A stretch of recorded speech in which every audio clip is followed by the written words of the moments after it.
mas hoje não estava programado eu estar aqui como mediadora, era a doutora Daniele, mas ela teve um imprevisto, então aqui estou. De qualquer forma, eu queria agradecer novamente a disponibilidade do Ricardo de estar aqui com a gente mais uma vez. Esse tema é muito importante, eu mesmo tenho muitas dúvidas e muita curiosidade em relação ao LGPD, eu ainda estou com um conhecimento muito raso em relação a isso, e para ver também como que isso vai afetar no nosso dia a dia profissional.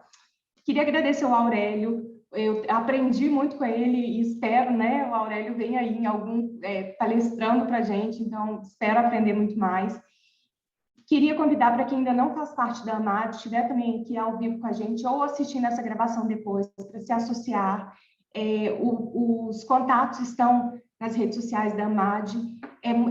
É uma associação no qual a gente tem buscado trazer conhecimento, aprimoramento, uma visão diferente, uma troca de conhecimento e interação realmente, para que a gente possa absorver isso e aplicar no nosso dia a dia profissional.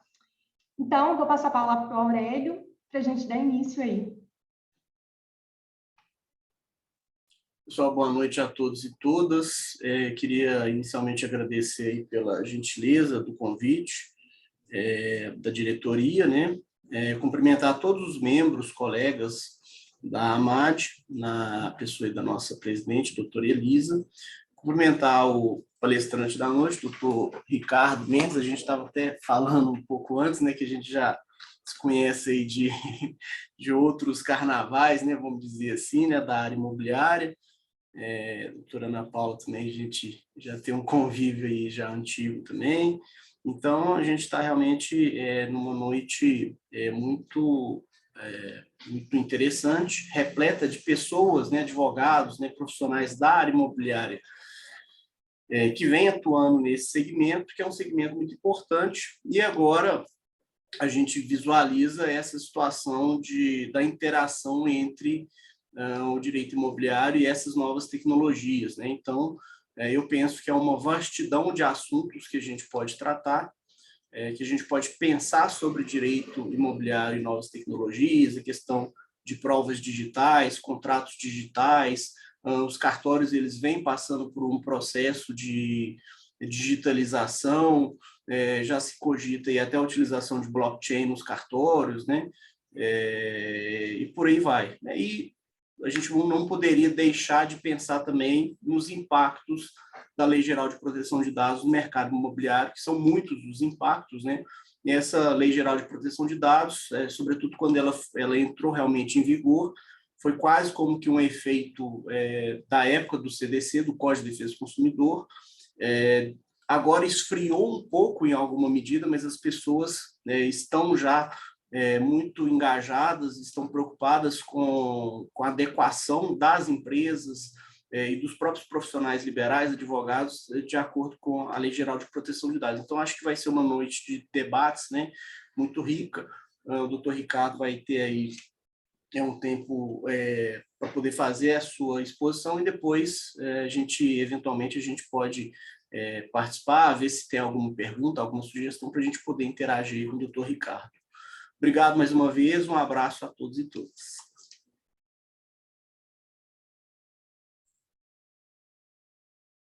Bem, boa noite a todos.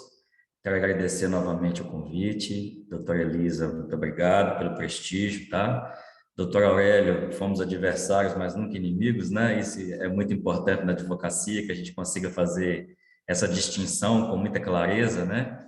E acabou que conseguimos firmar um acordo entre pessoas que eu imaginei que não conseguiríamos, né? Foi muito bom para todos nós aquele acordo que firmamos. Mas eu fui convidado para falar a respeito de Lei Geral de Proteção de Dados, né? E a sua aplicabilidade aí ao mercado imobiliário. E pegando aqui carona naquilo que o doutor Aurélio falou, realmente houve uma pequena movimentação inicial, né? Hoje já esfriou bastante. E, para minha tristeza, todas as vezes que tenho a oportunidade de conversar com alguns profissionais, eu atuo muito com corretores de imóveis, com imobiliárias, na compra e venda, em locação, e trabalho pouco com condomínios, então a minha relação é mais voltada a esse segmento, né, do mercado imobiliário, aos corretores de imóveis em si. E sempre que falo a respeito de LGPD, eu percebo que a grande maioria, esmagadora maioria, sequer sabe o que é, né? Sequer se preocupa com a necessidade de adequação a essa legislação. E a gente percebe isso também diante do cidadão comum, né? Eu recebi há pouco tempo, só para exemplificar, o telefonema de uma repórter me pedindo os nomes de alguém em determinado banco em que a gente tinha não um litígio, mas que eu havia notificado esse banco em nome de proprietários, porque eles abandonaram uma agência aqui em Belo Horizonte há mais de 5 anos. A agência se encontra fechada e vazia, totalmente desocupada, mas com aluguéis rigorosamente em dia. Eu tenho dó da gestão desse banco, né, jogando mais de 50 mil reais por mês fora de uma agência fechada e a loja não entregue.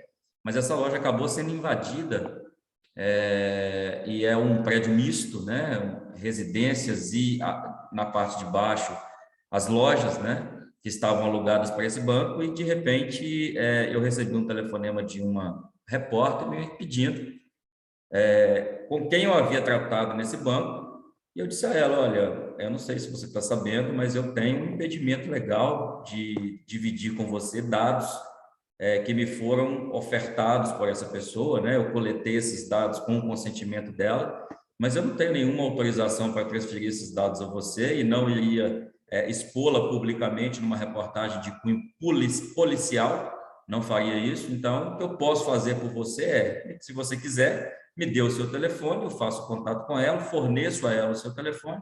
Se ela se sentir bem, ela faz o contato com você, senão eu sinto muito, né? Eu não tenho essa autorização e não o farei. E ela se assustou, uma repórter, falou assim: como é que chama a lei que o senhor falou? Eu falei assim: eu estou falando de lei mesmo, ela se chama, a abreviação é LGPD, é a Lei Geral de Proteção de Dados Pessoais, e ela já está vigente.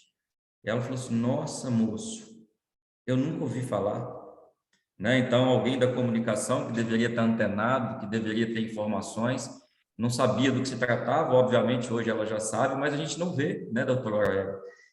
A imprensa falar a respeito, a mesma publicidade que fizeram do Código de Defesa do Consumidor da década de 90 não existe em relação à LGPD, até porque o que se percebe é que não existe uma boa vontade da imprensa em noticiar essa situação, dada aí a dificuldade que as pessoas acham que essa lei veio para atrapalhar, que essa lei veio para prejudicar o mercado, veio para criar situações que não mereciam um tratamento especial de nenhuma legislação.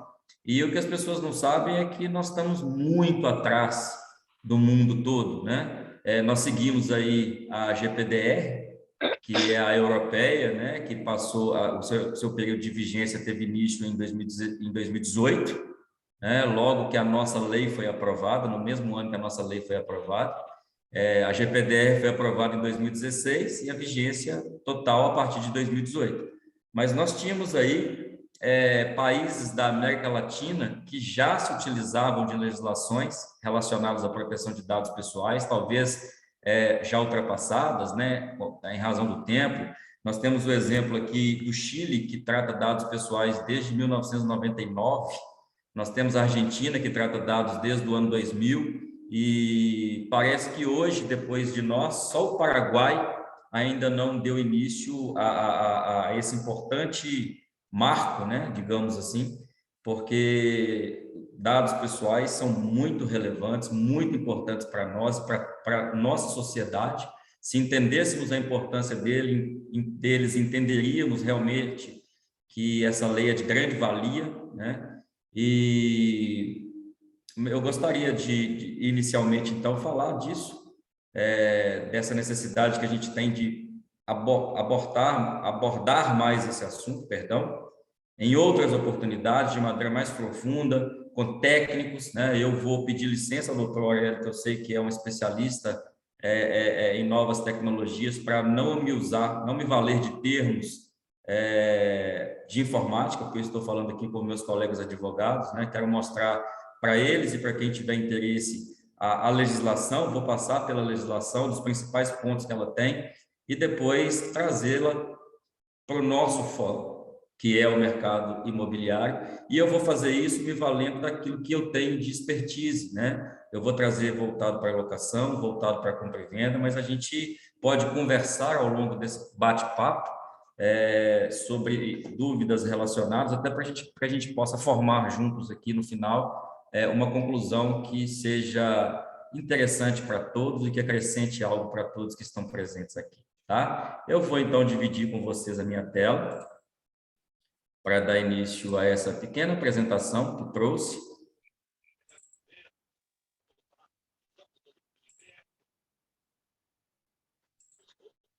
Peço que vocês confirmem, por gentileza, se estão dividindo comigo essa tela. Uma tela azul. Aparecendo sim, doutor. Sim, sim. O Zoom tem apresentado alguma dificuldade no momento que os slides são passados, né? Então, eu peço a gentileza que se eu tiver feito a passagem de algum slide e ela não acontecer na tela para vocês, por gentileza, me avisem que a gente consegue de outra forma, tá bom? Então, a abordagem é nesse sentido. Trazer, né, a LGPD, a importância que ela realmente tem, que a Lei Geral de Proteção de Dados é uma lei de 2008, assinada ainda pelo presidente Michel Temer, né, que tinha um período de vacácio não total, né, mas parcial para agosto de 2020, e acabou sendo surpreendida também pela pandemia da Covid-19, houve algumas outras modificações do período de vigência, né, do início do período de vigência, mas passou a viger. Eu acho que tem alguém com o microfone aberto. Aproveitando a interrupção, doutor Ricardo, está no modo, mas não está no modo slide ainda. A gente está vendo sua tela mesmo do Windows. Então, pode ser que você vai. Vamos ver o que eu consigo fazer aqui. Porque o meu eu já mudei para a tela slide. Foi agora? Ainda não.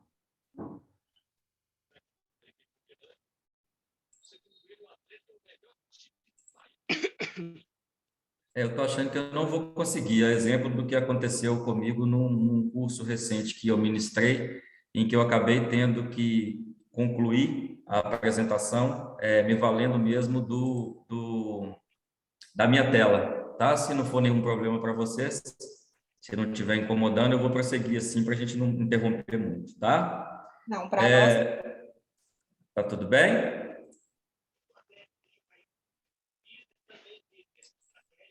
Então, vamos lá. Traz aí, né, uma tendência mundial, ela acabou, a vigência da nossa lei também parcial, né, ela começou a valer a partir de 18 de setembro de 2020, mas as penalidades, as sanções foram postergadas para agosto do ano passado, de 2021, mas também já estão vigentes. A Autoridade Nacional de Proteção de Dados já foi criada, ela traz rico material para quem se interessar pelo tema, tá? No próprio site da ANPD existem manuais que eles criaram, checklists que eles criaram para determinados tipos de empresa, naquele nicho que você se encaixar, acho que vale a pena dar uma olhadinha, né? Mas o principal objetivo é proteger dados pessoais que são importantes, que se mostram importantes, né? Ao longo do tempo, nós podemos perceber isso. Os dados pessoais influenciaram aí importantes decisões recentes, e isso é comprovado através de denúncias que foram feitas, de confissões, de relatos de pessoas que participaram diretamente desses processos. Nós tivemos aí a influência do Facebook na saída do Reino Unido da União Europeia, né, naquela consulta pública que foi feita, e o Reino Unido acabou deixando, né, a comunidade do euro, e isso hoje, muitas das pessoas que estavam envolvidas ali se sentem influenciadas diretamente, e essa confissão aconteceu,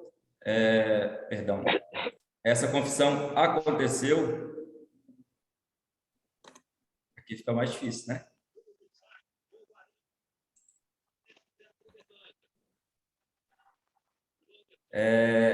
desta influência nas redes sociais foi amplamente divulgado, inclusive pelo portal G1, né, que cita diretamente a questão da eleição do Donald Trump e realmente da retirada da União Europeia da zona do euro e do Reino Unido da zona do euro, e eu trago para vocês aqui as estratégias que foram adotadas conforme divulgação do próprio site da Rede Globo, tá?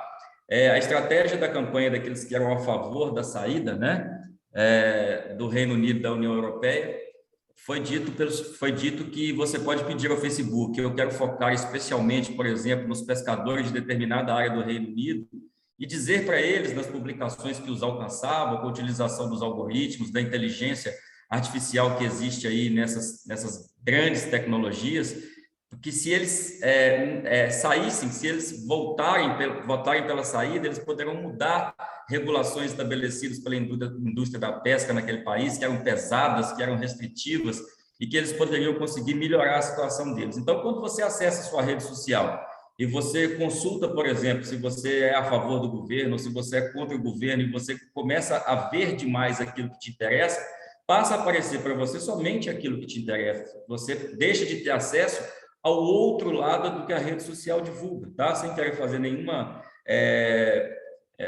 intervenção de ordem política, nada disso, né? O objetivo aqui não é esse para nós, mas essa é uma prova, e isso foi comprovado no processo que existiu, né, da participação do Facebook nesse fato especificamente. E ali se começou a perceber que os dados pessoais realmente eram relevantes, eram de grande importância.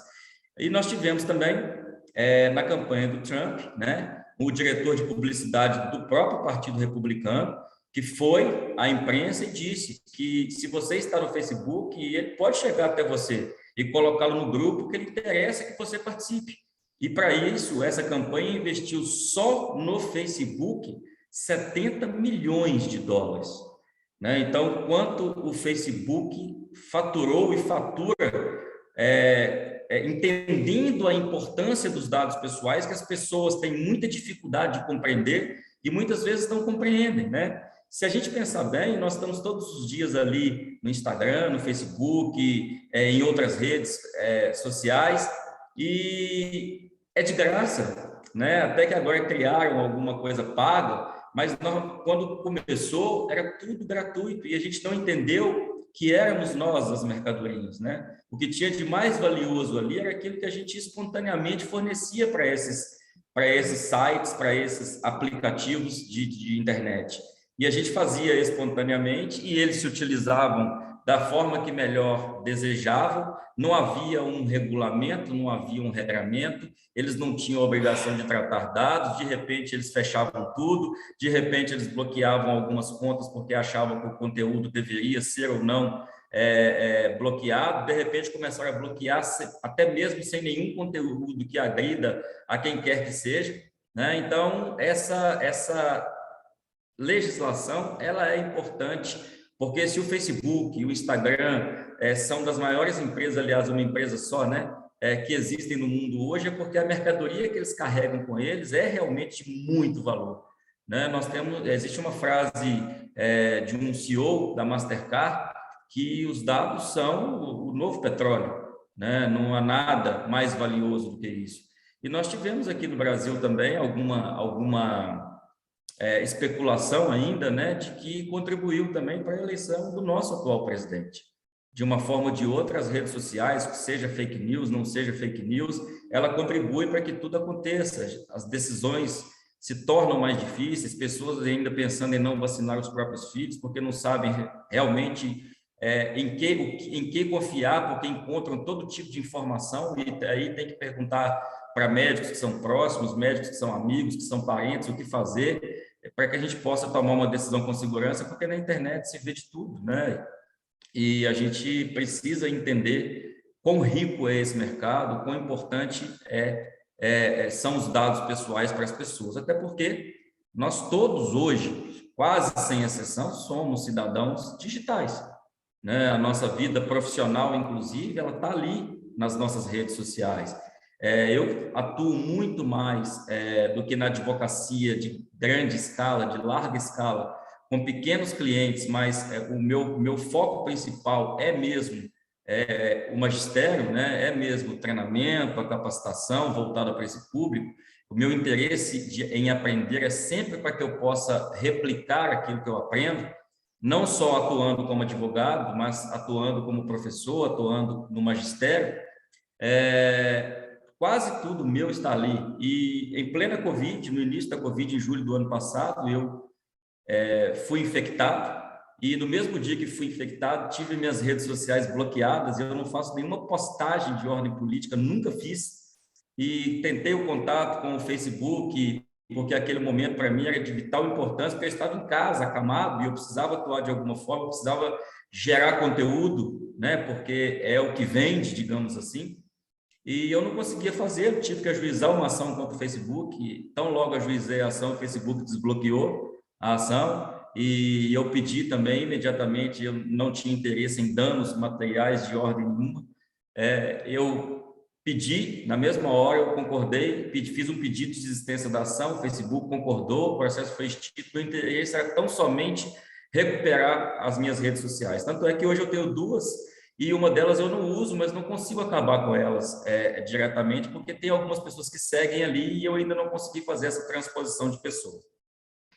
E para a gente entender que a gente é mercadoria, né, é bastante que a gente pense, quem nunca passou por uma situação dessa de um dia fazer uma pesquisa sobre pneus, né, ou até mesmo alguns falam que nem pesquisa fez, simplesmente falou perto do telefone celular que precisava trocar o pneu do carro e que no outro dia não teve a agradável ou desagradável surpresa de, ao abrir a internet, receber, né, aquelas promoções, aquelas propagandas relacionadas àquilo que você ou pesquisou, ou que você comentou, ou que você trocou de mensagem pelo próprio WhatsApp. Olha, falando, estou olhando pneus, você sabe onde é mais barato, ou qualquer outra coisa que o valha, né? Então, nós estamos mesmo, nós precisamos mesmo de uma regulamentação, né? Porque onde iremos parar, né? Se não houver punição, onde iremos parar? Até porque a gente já sabe que o Facebook, que o Instagram, eles não são afetados diretamente pela LGPD,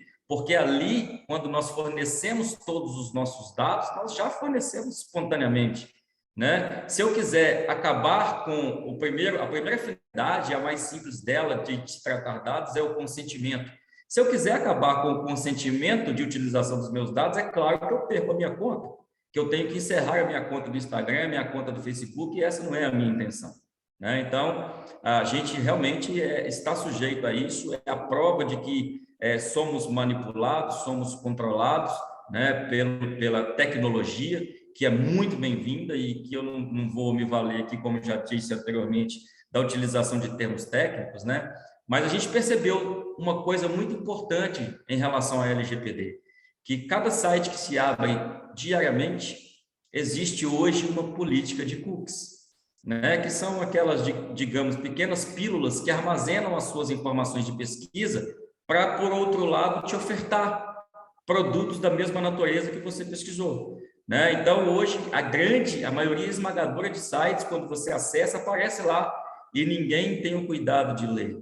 Todo mundo, com a pressa do nosso dia a dia, clica, aceita e siga, né? Porque a gente já sabe que as empresas estão preparadas para pelo seu não aceite, né? Se você chegar ali e não aceitar, a lei não veda que ela possa também restringir o seu acesso àquilo que não te interessa, né? Então, se você não aceita a política de cookies, ela pode impedir que você, por exemplo, no site de uma imobiliária, que você tenha acesso aos imóveis que estão à venda, que você tenha acesso a algumas informações e outras não. Não há nenhum impedimento na legislação quanto a isso, né? Então, é uma troca, continua sendo uma troca e as pessoas não se atentaram a isso ainda e continuam, sim, aceito, prossiga. Sim, aceito, prossiga. É a nossa velha mania de não querermos entender o que está acontecendo com o mundo, o que mudou e que a gente ainda não viu e que a gente ainda não sabe. Se a gente fizer uma pesquisa dentro de casa e falar essa sigla LGPD, muito certamente a minha filha, que tem 14 anos e por natureza da geração é uma ativista, ela vai falar, pai, não é isso não, é LGBTQ+, não sei o que, Y. ela vai tentar levar para esse lado, porque é só essa expressão que ela escuta. Eu falo, não, minha filha, é uma lei nova, é uma legislação vigente, em que você tem o direito de saber o que fazem com os seus dados pessoais. Você tem o direito de impedir, por exemplo, que as operadoras de telefonia celular te incomodem diuturnamente com propostas, seja ela por telefone, seja ela por e-mail, seja ela por SMS, e até, para quem quiser fazer o teste, eu fiz, né, uma forma simples de, quando você recebe por SMS, de retirar o seu consentimento, porque, obviamente, todos nós que estamos aqui já fomos clientes de todas as operadoras e não gostamos de nenhuma, certamente. Mas a gente acaba tendo que escolher uma delas, a menos pior, a que te oferece um preço melhor, porque sabemos que elas têm exatamente os mesmos defeitos, apresentam os mesmos problemas na prestação de serviço. Mas a gente precisa escolher. Mas, independentemente disso, se você hoje, por exemplo, eu sou um cliente Claro, e eu estava sendo bombardeado pela TIM, pela Oi, pela Vivo, e eu descobri que, se eu digitar a expressão em letras maiúsculas sair e responder o SMS que eles me mandam, eles não mandam mais. Significa que eu cancelei o meu consentimento. Eles não têm o direito mais de se utilizar dos meus dados, né?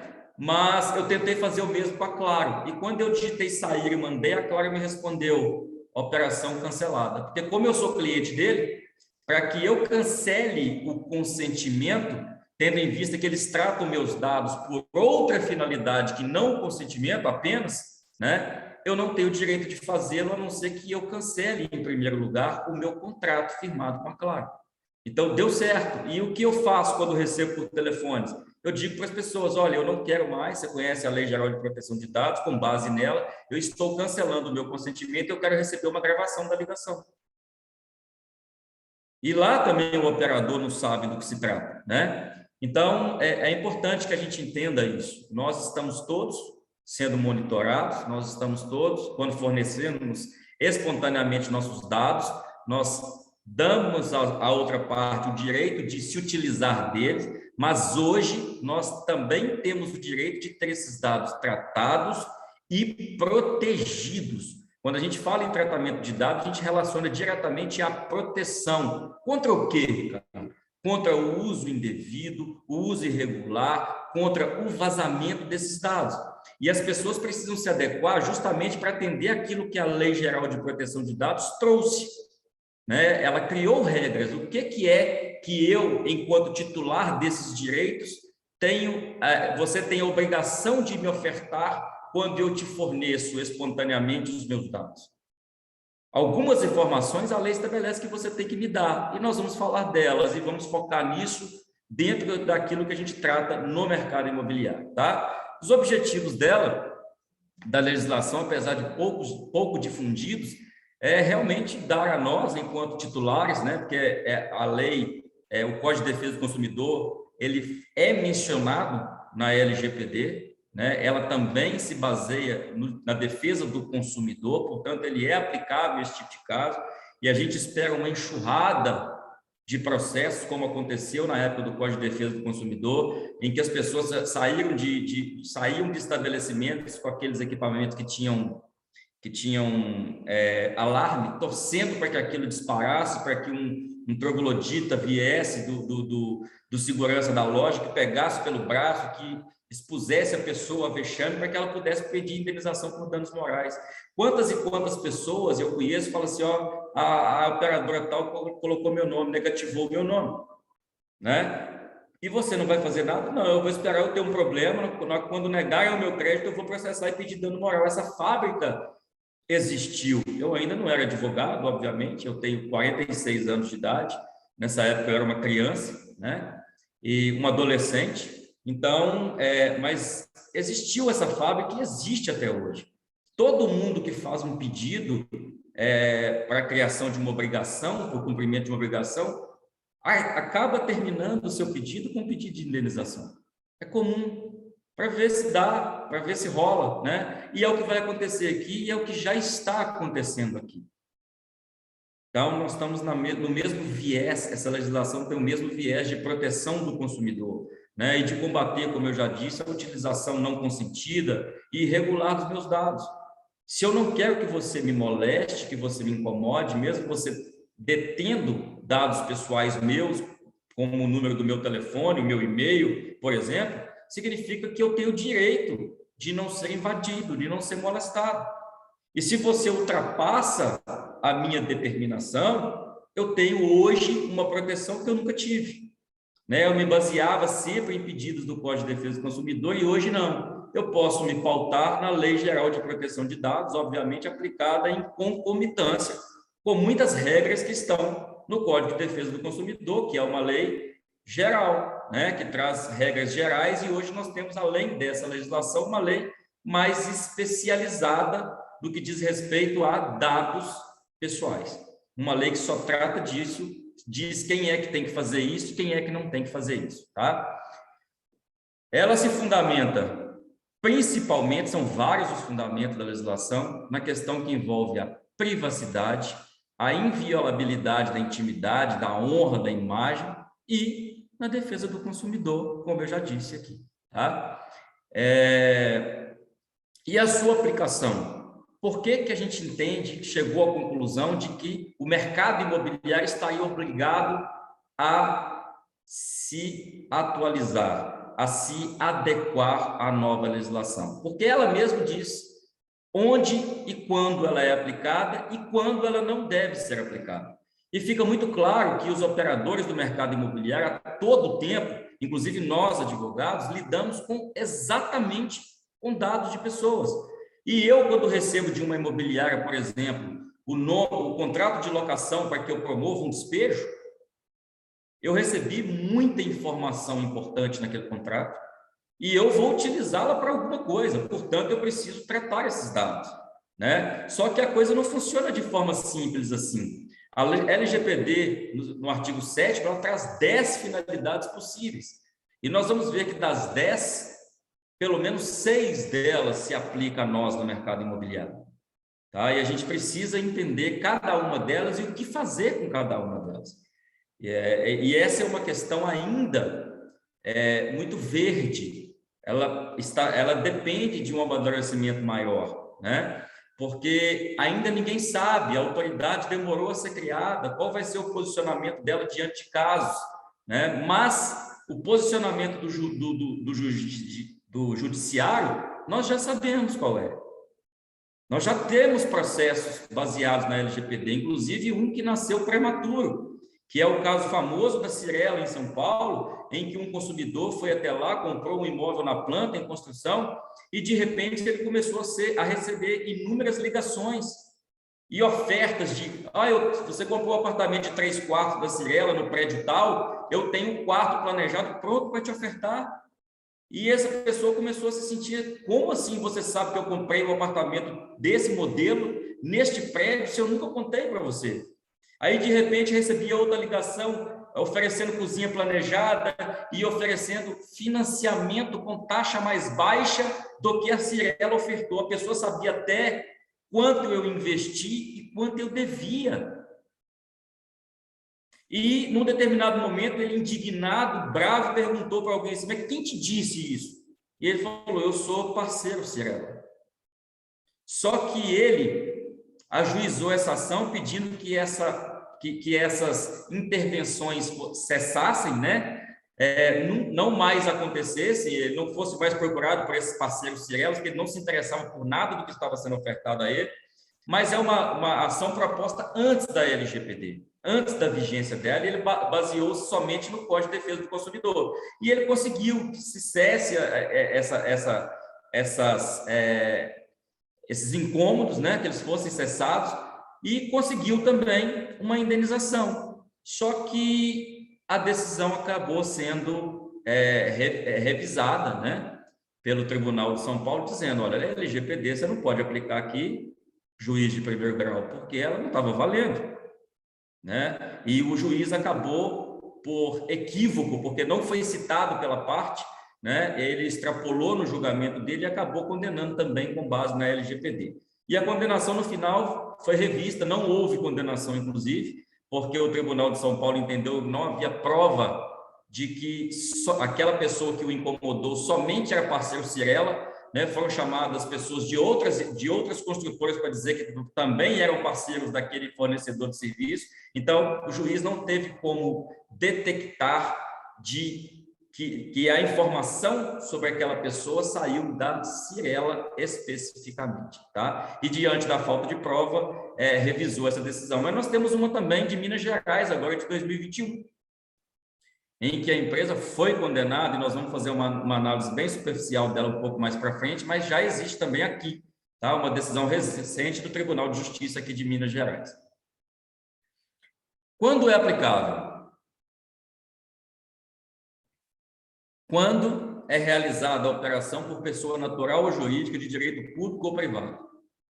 E aí a gente engloba não só as incorporadoras, as construtoras, os loteadores, as imobiliárias, né? A gente engloba também os profissionais que atuam nela e os profissionais que são autônomos, porque a gente sabe que nos negócios imobiliários, principalmente nas imobiliárias, né, nas que intermediam compra e venda de imóveis, permuta, doação, a maioria dos profissionais que atuam lá são profissionais parceiros, que têm autorização, inclusive, na própria lei deles, que é a Lei 6.530 de 78, que autoriza a parceria entre corretores e imobiliários. E desvirtua, tira dali o caráter de vínculo de emprego, desde que respeitado o regramento previsto na Lei 6.530, obviamente, 78, que quase nunca é observado, mas tudo bem, né? A lei permite fazer exigências e criou essa situação. Então, a gente sabe que não só os escritórios de advocacia, mas como também os advogados autônomos, né, têm a obrigação de tratar dados. Se esses dados se o negócio for realizado no Brasil, o tratamento for realizado no Brasil, ele tem por objetivo o fornecimento de bens e serviços. A gente não tem dúvida que tudo no mercado imobiliário está relacionado ou a bem ou a serviço, inclusive na nossa área de atuação, que os dados tenham sido coletados aqui em território nacional, tá? E aí vem algumas situações que precisam ser melhor tratadas, e nós faremos isso, tá? Quando não se aplica? A lei traz de forma taxativa, a meu ver, tá? Que para fins exclusivamente particulares e não econômicos, desde que por pessoa natural, e aí nós tiramos daí o condomínio, porque o condomínio, muitas vezes, o condomínio não tem natureza econômica. A natureza do condomínio é fazer a gestão das coisas comuns, né? Então, é esse o objetivo do condomínio. Então, no início, houve uma certa resistência. No condomínio precisa aplicar, não precisa. Na portaria do prédio, quando eu colho, eu exijo que a pessoa se identifique para poder subir, eu tenho que fazer alguma coisa. Olha, desde que por pessoa natural, não se aplica. Então, para mim, o condomínio se tornou obrigado a fazer o tratamento de dados, e eu acho que isso hoje já é unanimidade, né? Não é mais uma especulação apenas. Para fins jornalísticos, acadêmicos, de segurança pública e de defesa nacional e investigações penais, tá? O legislador, obviamente, ele permitiu que para fins jornalísticos, se por pessoa natural para fins particulares, e para fins jornalísticos, acadêmicos, de segurança pública e defesa nacional, as outras hipóteses em que não se aplica a legislação, tá? Então, fica claro que o condomínio entra, né, e entra de maneira efetiva aí. E veio o que mais assustou todo mundo no início, o que mais se falou no início. Olha, sabe qual é a sanção? É de até 50 milhões de reais por cada infração que você cometer. Cada vez que você permitir que os dados pessoais vazassem. Então, nesse momento, doutor Aurélio, eu percebi que houve uma movimentação do mercado. Só que esta é a menor das penalidades. As pessoas acham que ela é a maior das penalidades, mas não é. Logicamente que tem uma advertência que você recebe no primeiro momento, passa pela multa, mas ele pode chegar ao fechamento do negócio, ao fechamento da empresa, quando estabelece que a autoridade nacional pode proibir o controlador de tratar dados pessoais. Se eu, como prestador de serviços, sou proibido de fazer tratamento de dados pessoais, significa que eu não posso mais prestar serviços, eu não posso mais existir, né? E tem uma outra situação que as pessoas não perceberam mesmo com a pandemia. O que você quer que as pessoas pensem da sua marca, da sua companhia, né? Porque na pandemia nós vimos muita gente adotar medidas de auxílio. Nós vimos Caixa Econômica Federal, né, criando aí, vamos prorrogar o seu contrato, você não vai pagar, começa a pagar depois, não vai ter juros, não vai ter multa, porque se eles não fizessem espontaneamente, eles sabem que as ações seriam propostas e que as decisões seriam contra eles, né? Então foi muito mais fácil dizer, olha, nós somos o Banco do Povo, né? Eu estou dando um exemplo sem fazer nenhuma crítica, tá? Eu não tenho nada contra a Caixa Econômica Federal, muito pelo contrário. Mas eu estou dizendo assim, o meu ponto de vista em relação ao que aconteceu na pandemia, não só com a Caixa, ela sempre é o maior exemplo, porque como ela lida com recursos que são do trabalhador, ela ainda é a campeã, né, em crédito imobiliário, é a que eu mais tenho relação no meu dia a dia, como advogado do mercado imobiliário. Então, é só por esse motivo que eu estou citando o exemplo dela, mas muitas outras marcas fizeram também. Olha, o objetivo disso é demonstrar empatia, é se colocar no lugar do outro, é demonstrar zelo, cuidado pelas pessoas e preocupação. Olha, eu sei que está difícil para todo mundo. A pandemia veio e a pandemia ainda está, né? O pico nunca chegou, que prometeram para abril de 2020, ele nunca chegou, né? Quando o Mandetta falou o pico em abril de 2020, ele não devia ter falado, porque quantos picos nós vamos viver ainda em relação a isso tudo, né? Então, este é o menor dos problemas, porque para este tem defesa, para este tem advogado, para este tem recurso administrativo, para este tem o judiciário, mas para o que fica da sua marca, quando você permite que os dados do seu cliente vazem e você não adotou na sua empresa nenhuma política para impedir que isso acontecesse, você continuou usando software pirata, você continuou usando o antivírus de graça, você deixou os dados pessoais do seu cliente completamente vulneráveis. Você não se preocupou com ele, você se preocupou apenas com o seu negócio. E essa marca, ela é indelével. O que fica de negativo não se apaga mais, né? Então, quando a gente ouve falar de recalls, por exemplo, de empresas de automóvel, isso cria nas pessoas um certo descrédito em relação à marca. Nós soubemos que o carro tal, desde 2011, ele coloca em risco a sua vida, e você acreditava que ele salvaria a sua vida com os equipamentos que você comprou? Isso faz com que eu pense duas vezes, né, em relação a essa empresa. E do que serviu esse recall atrasado? Já se passaram 5 anos, 6 anos, 4 anos, e agora você descobriu que ele podia ter me matado, a mim e a minha família, né? Então, estas situações precisam ser pensadas, e os nossos clientes do mercado imobiliário precisam entender que, além de tudo, é uma publicidade extremamente positiva você dizer, eu me preocupo com seus dados pessoais e aqui a gente trata seus dados pessoais. Só que você tem que falar e provar. E eu tenho visto gente falando por aí, aqui a gente faz. E o que eles fizeram? Eles se pautaram apenas numa finalidade.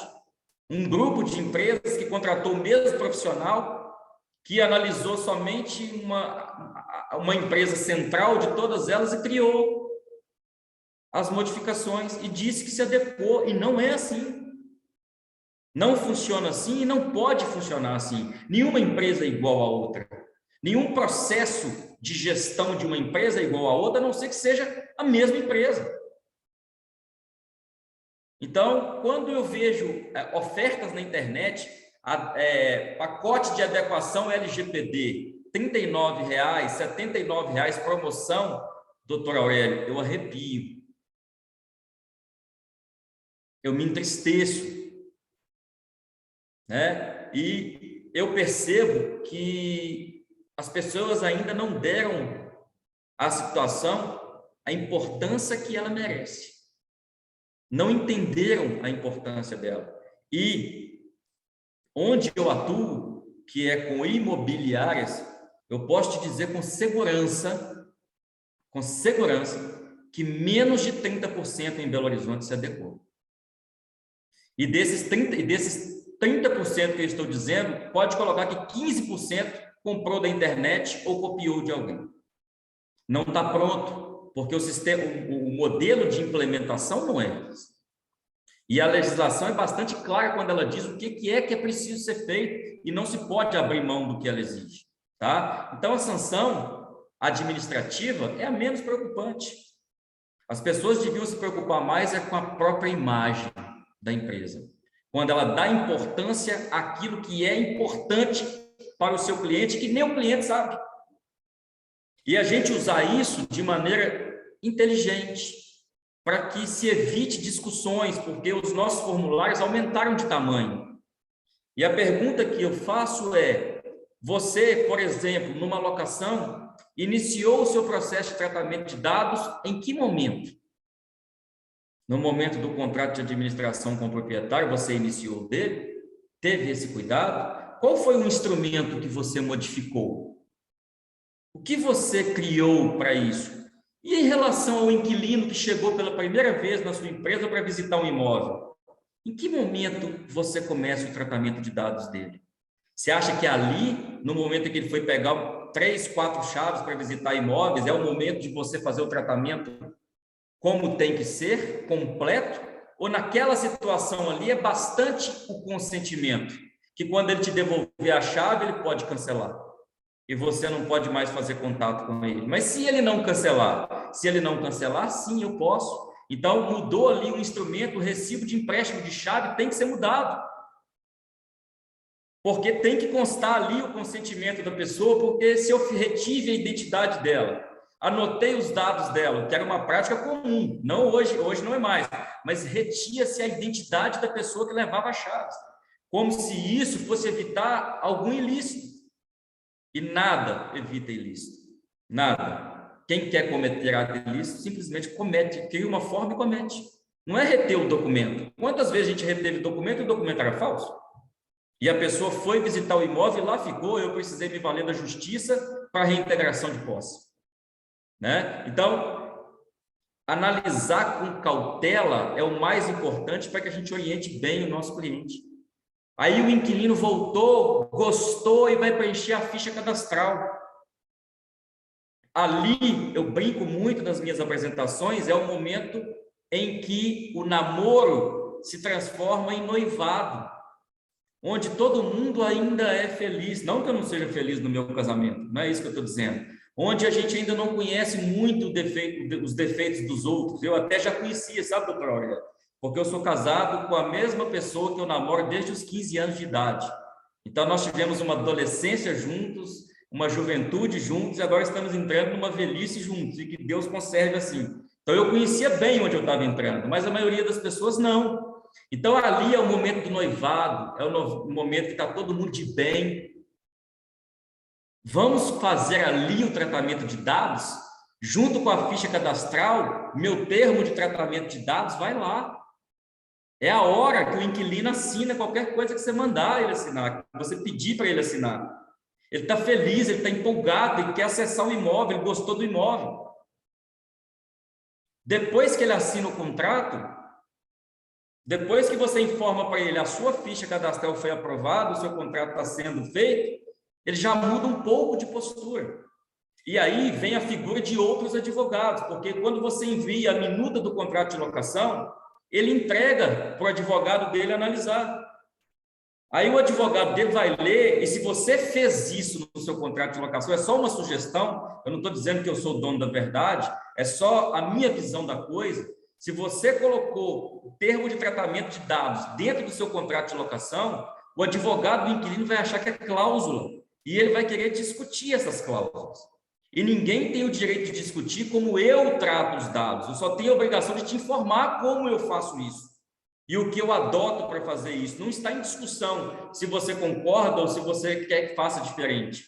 Aí, recentemente, no contrato de locação, alguém disse o seguinte: olha, pronto, a gente só vai aceitar se você tratar, você está dizendo aqui que você não trata dados pessoais de empresas. só de pessoa natural. Eu falei, sim, eu só tenho obrigação de fazer isso. Pois é, mas nós somos uma multinacional e nós não aceitamos. Aí eu chamei a empresa e falei, a administradora da locação, eu disse para vocês para não colocar no contrato. O advogado da multinacional não tem acesso à ficha cadastral quando a multinacional preenche. E a gente não está querendo enganar ninguém. A gente não está querendo criar discussões naquilo que não existe discussão. A lei não me obriga a tratar dados de pessoa jurídica. E não vai ser essa multinacional que vai me obrigar. Eu disse a ele o seguinte, olha, está escrito aí que eu trato dados das pessoas naturais que compõem a sociedade. Esse eu sou obrigado a tratar. Mas enquanto a legislação não me obrigar, eu não tenho o que fazer. Né? Então, é pensar no momento que você vai utilizar o tratamento de dados. E nós vamos falar daqui a pouco das obrigações que você tem de informar, tá? As partes envolvidas e alguns conceitos. Dados pessoais, qualquer informação relacionada à pessoa natural, identificada ou identificável. Isso estava na lei. Portanto, a lei tirou a pessoa jurídica desta relação. Titular, pessoa natural, a quem se referem os dados pessoais. Mais uma vez, a lei deixou claro, olha, não há ainda tratamento de dados para pessoas jurídicas. Até penso que vai acontecer e que deva acontecer. Por que não? Né? Mas ainda não tem. Controlador. Os nossos clientes são os controladores. E eles precisam entender isso, e eles não acreditam nisso. Eles têm a obrigação, a quem competem as decisões sobre o tratamento de dados e, portanto, as responsabilidades daí advindas. Tá? É isso que eles precisam entender. Operador é a pessoa que lá dentro da empresa, aquela que os funcionários que têm acesso aos dados, que lidam com os dados, que tratam os dados, eles são operadores, mas eles fazem sempre em seu nome, você como controlador. Tá? Agente de tratamento, o controlador e o operador. Quem mais, Ricardo, você enquadra que é importante entender como operador?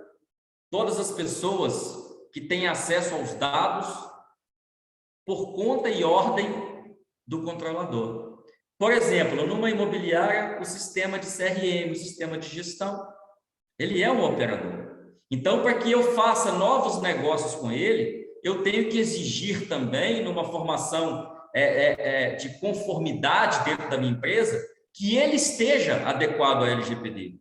Senão, se eu forneço os dados para ele e vazam, a responsabilidade é inteira minha, eu não consigo dividir com ele nem por solidariedade, nem de nenhuma outra forma. Porque eu não exigi que ele tivesse adequado, eu não tive o zelo necessário para fazer isso.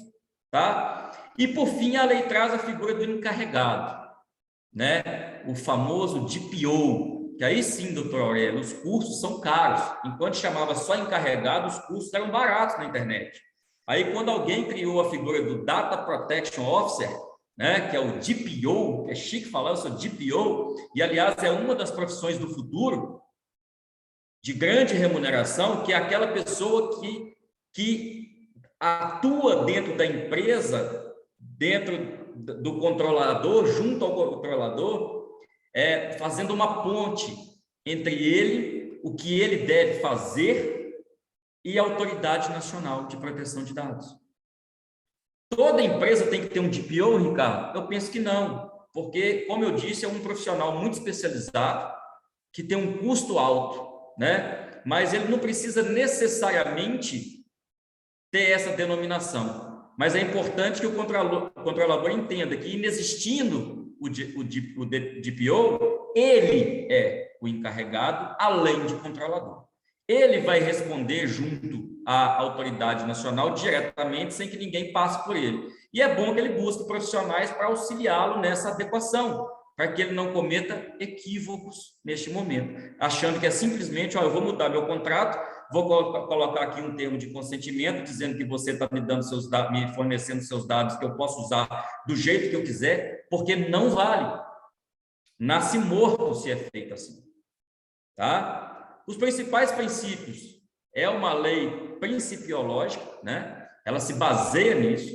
Aí a gente vem a questão da finalidade, adequação. Eu estou fazendo da forma certa? Qual é o fim do tratamento de dados?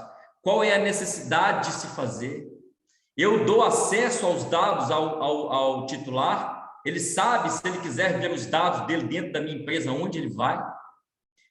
Os dados que eu coletei e estou tratando, eles estão corretos, eles estão completos, eles padecem de complementação. Todos esses são princípios relacionados à lei. O principal é o que mais falta hoje: transparência. Ela o tempo inteiro exige que você dê informações ao titular. Isto significa transparência. E mais, ela exige que seja feita em linguagem simples e clara, para que qualquer leigo entenda o que você está escrevendo a respeito da lei. Então, não adianta você colocar aqui, nós temos um DPO. E aí, quem é o DPO? O que é um DPO? Eu vou ter que ir na internet pesquisar? Não, eu tenho que ler e compreender o alcance do termo de tratamento de dados que você me oferece para assinar. Tá? Prevenção, não discriminação, responsabilização. Se você falhar, você fatalmente será responsabilizado. E não há dúvidas em relação a isso, né? Principalmente quando a pessoa deixa vazar dados que são considerados dados sensíveis. A minha renda, a minha cor, a minha religião, né? Se você permite que isso aconteça, o seu problema é ainda maior. Ricardo, mas o que mais que são dados pessoais que são importantes que eu relacione no documento que eu vou implementar? Ora, se os meus clientes, a minha persona, são clientes que oferecem imóveis a terceiros, seja para locação, seja para venda, as fotos do imóvel da pessoa pode trazer informações, inclusive sensíveis em relação a ela. A imagem de Jesus Cristo, de Maria, significa que ele é um católico, um evangélico ele não é.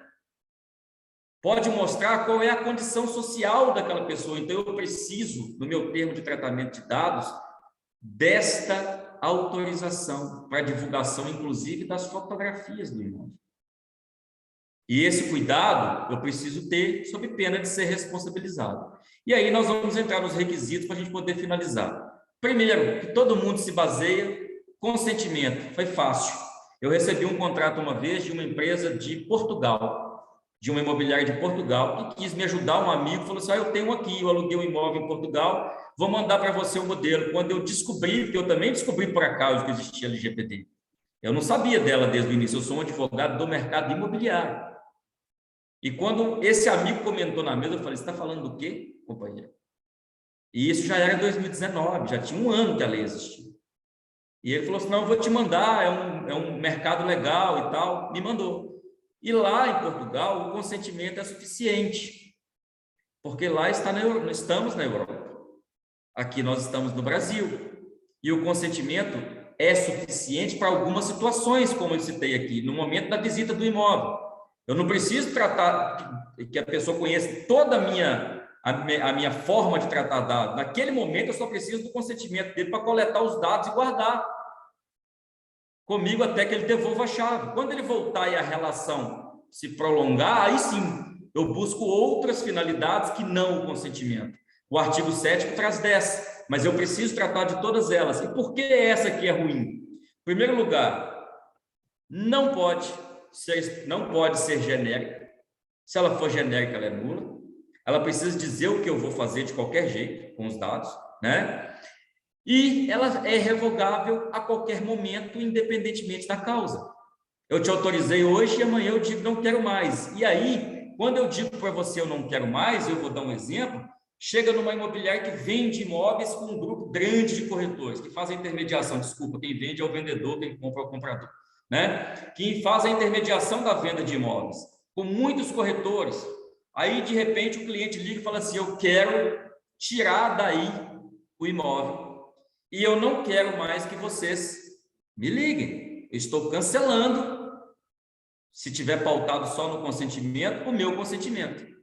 Mas, como são muitos corretores, ele pode ter sido atendido por uma gama de pessoas, de repente, algum chega de e-mail para o só conseguir um cliente para o imóvel daquele proprietário. Já tem até registrado no celular do corretor. Ele passa a mão e liga.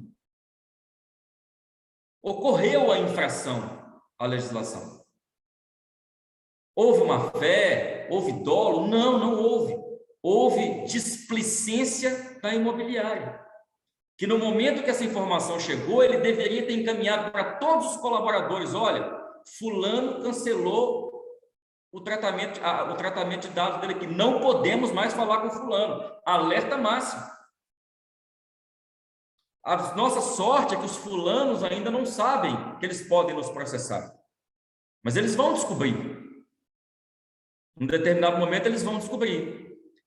Qual é o que melhor se adequa ao mercado imobiliário? Logicamente, normalmente, a relação que envolve o mercado imobiliário é de contrato e de procedimentos preliminares, análise de ficha cadastral. Então, esta finalidade que está em um dos incisos do artigo 7º, ela precisa existir e ela precisa ser informada para o titular. No meu termo de tratamento de dados tem, aqui existe tratamento de dados, eu sou o controlador, eu vou coletar os seus dados e vou tratá-los para esta finalidade, para a consecução, por exemplo, de um contrato de locação. Essa é a finalidade que eu estou alegando. Portanto, eu vou analisar sua ficha cadastral, eu vou ter acesso aos seus dados pessoais da forma que eu necessitar, e você está concordando em me fornecer. É consentimento? Não, não é consentimento. A finalidade é outra. E uma vez que ela seja alcançada, o titular não pode mais cancelar. Eu não quero mais que você trate meus dados, portanto, devolve a administração para mim que eu vou fazer sozinho. Não. Ele tem o direito de fazer a portabilidade, de cancelar, tirar de mim e entregar para outro. Mas não tem o direito de cancelar se a finalidade é esta. Outra finalidade, para cumprimento de obrigação legal ou regulatória pelo controlador. Eu volto ao exemplo dos meus clientes que são corretoras, que são imobiliárias inscritas no Conselho Regional de Corretores de Imóveis. Por norma do Conselho Federal, nós, corretores de imóveis, que eu também sou corretor de imóveis, nós temos a obrigação de guardar documentos de nossas transações por 5 anos. E eu preciso informar isso no meu tratamento de dados. Por que eu sou obrigado? Porque existe um regramento do COAF, que combate lavagem de dinheiro, que incluiu os corretores no rol de profissionais que devem, inclusive, denunciar os seus clientes se estiverem diante de um negócio que tenha cheiro, que tenha indício de lavagem de dinheiro. Aí criou-se para nós a obrigação, eu fiz a minha no dia 31 de janeiro, de todo dia, até o dia 31 de janeiro, fazer a declaração de inocorrência, de que eu não participei de nenhum negócio que cheirava fraude. E ela estabeleceu o que é fraude para ela. Compra com valores acima de R$100 mil em dinheiro é fraude. Por que é fraude? O princípio que impera é o da boa-fé ou é outro? A gente sabe que quando o fisco está envolvido e quando o Ministério Público está envolvido, o princípio é outro. Nós somos bandidos e fraudadores até que a gente prove o contrário, e não é bem assim, né? Então, eu tenho que informar o meu cliente neste caso, e vou dizer para vocês, apesar das imobiliárias, das incorporadoras e loteadoras não terem obrigação de estar inscrita no Conselho Regional de Corretores de Imóveis, o COAF, no regramento dele, incluiu as incorporadoras, com esta obrigação de guardar por 5 anos, porque se houver alguma verificação de lavagem de dinheiro, esses documentos precisam estar lá, tá? Para o exercício regular de direitos em processo judicial, se eu sou imobiliário e eu tenho um departamento jurídico, ou eu tenho um advogado terceirizado, pode ser que eu precise entregar para ele. E se existe essa finalidade prevista na lei, eu preciso informar, olha, fulano, eu vou compartilhar seus dados também, se precisar, com escritório de advocacia ou advogado autônomo, para fins de obtenção de provimentos jurisdicionais relacionados ao nosso contrato. Despejo, cobrança de débito. Então, este também se aplica, a meu ver, obrigatoriamente essa finalidade nos negócios imobiliários, tá? Proteção de crédito. Se hoje a gente sabe que aluguel e condomínio foram incluídos pela lei estadual do rol de prestações sujeitas, inclusive, a protesto. Eu posso protestar a taxa condominial, eu posso protestar o aluguel, eles foram incluídos. Eu tenho que informar para a pessoa que eu também poderei compartilhar os dados dele com os órgãos de proteção ao crédito. Olha, eu também vou compartilhar os seus dados com a seguradora que vende o seguro fiança. Então, essas informações precisam estar ali. Não pode faltar nenhuma delas, porque a lei diz que ele tem o direito de saber isso, tá? E o legítimo interesse, que é o que todo mundo quer usar, além do consentimento. Olha, o legítimo interesse do controlador. Portanto, se for do meu interesse, enquanto controlador, tratar os dados, eu vou usar. Todo mundo entendeu no primeiro momento que era um cheque em branco. Olha, basta que eu coloque lá consentimento e legítimo interesse que eu estou feito. Que o que vale é, se eu quero mandar publicidade para você, eu posso mandar. Se eu quero te oferecer novos produtos, o interesse é meu de te oferecer novos produtos, que eu vou aferir mais receita, eu posso mandar. Mas não é assim. Precisa se analisar a questão da necessidade e da adequação. É necessário mesmo? E se você colocar uma informação dessa no contrato de locação, por exemplo, onde o inquilino já está no imóvel ou já está pronto para entrar no imóvel, o advogado dele está analisando, você entende que ele vai aceitar que você pode mandar publicidade de coisas para ele o resto da sua vida? É claro que não. Então, o legítimo interesse é o que a gente tem, a finalidade que existe, criada na lei, para que eu possa prospectar novos clientes e oferecer novos serviços. Mas ela também diz de que forma você deve usar, e não como seu cheque em branco. Isso não é permitido que você faça enquanto controlador. E ela enumera os principais direitos do titular, para a gente já poder finalizar, que eu já tomei muito tempo de vocês. Confirmação da existência do tratamento, eu tenho que dizer que tem. Eu tenho que dizer como que ele vai acessar os dados. Então, eu crio em cada uma dessas empresas um e-mail exclusivo, lgpd@onomedaempresa.com.br, e digo, o canal que você tem para comunicar comigo sobre LGPD, para pôr fim a consentimento, para pedir para anonimizar dados pessoais, para pedir para que eu faça a transferência do tratamento de dados pessoais, a portabilidade para outra empresa, neste e-mail. Você não trata em qualquer canal da empresa. Se eu deixar aberto, e essa informação se perde, eu posso ser obrigado a indenizar. Isto é compliance, isto é conformidade. Eu criar normativos internos e estabelecer para o titular, olha, aqui funciona assim. É este e-mail LGPD que você trata e em mais lugar nenhum você trata de dados pessoais nesta empresa. Tá? Eu fui transparente. Ele sabe que é ali. Se ele agir de má fé e mandar em outro e-mail de propósito para que eu não receba, eu vou alegar, olha, você conhecia o meu termo, você assinou o meu termo, eu disse que era nesse canal e você descumpriu, tá? Então, ele tem direito à informação sobre o compartilhamento, e olha como a administradora de locação compartilha com a empresa de seguro, compartilha com pedreiro, bombeiro, eletricista, compartilha com empresas que fazem análise cadastral, compartilha com CRM, compartilha com nuvem, onde fica arquivado isso tudo, tá? Então, é muito importante que a gente informe isso, porque ele tem o direito de saber. Ele tem o direito de saber que ele pode fazer a portabilidade e que ele pode pedir a eliminação. Mas em que situações? Depois de atendida a finalidade. No meu caso, por exemplo, administradora de locação, em que eu tenho que guardar por 5 anos, não adianta ele pedir para eu eliminar os dados assim que o contrato de locação termine. Mas eu informo a ele no contrato quando terminará o tratamento de dados. Ele pode exigir, por exemplo, que no final da locação os dados sejam anonimizados. O que é isso, Ricardo? Você criar algum mecanismo que o número do CPF, por exemplo, não apareça inteiro, o nome não apareça completo, para que ele não seja identificável por aqueles dados que você ainda guarda no seu banco de dados, tá? Mas ele não pode exigir que eu cancele, porque eu informei para ele que eu tenho uma obrigação legal de guardar por 5 anos. Depois disso, sim, ele pode exigir a eliminação dos dados pessoais. E aí eu sou obrigado a fazê-lo, porque nada é eterno, né? e muito menos essa imposição contratual pode vinculá-lo a mim eternamente, se essa não é a vontade dele, tá? Então, eu preciso informar, inclusive, quando termina.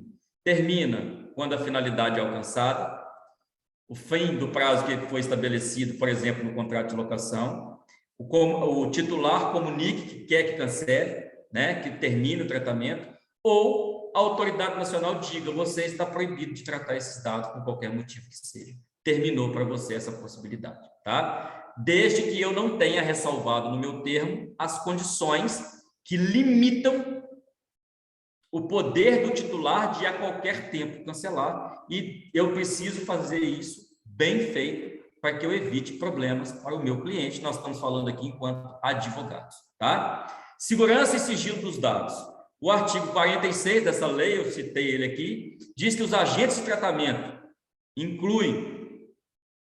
contempla controlador e operador. Devem adotar medidas de segurança, técnicas e administrativas aptas a proteger os dados pessoais de acessos não autorizados, de situações acidentais ou ilícitas de destruição, perda, alteração, comunicação ou qualquer outra forma de tratamento inadequado. O que essa norma diz para você? Significa que toda vez que vazar, eu indenizo? Por um acaso, alguém no mundo, a não ser as urnas eletrônicas, são capazes de permitir a atuação de hacker? Eu só conheço inviolável a urna eletrônica do Brasil. Ninguém consegue. Banco é invadido, que investe dia e noite em segurança. O Facebook, o Instagram, o WhatsApp, todas as empresas de tecnologia de ponta são invadidas. Tá? Significa que a minha pobre, minha pequena, média imobiliária também vai ter que fazer o mesmo investimento que o Banco Itaú faz em segurança contra hacker? Não, claro que não. Mas o que eu preciso estabelecer?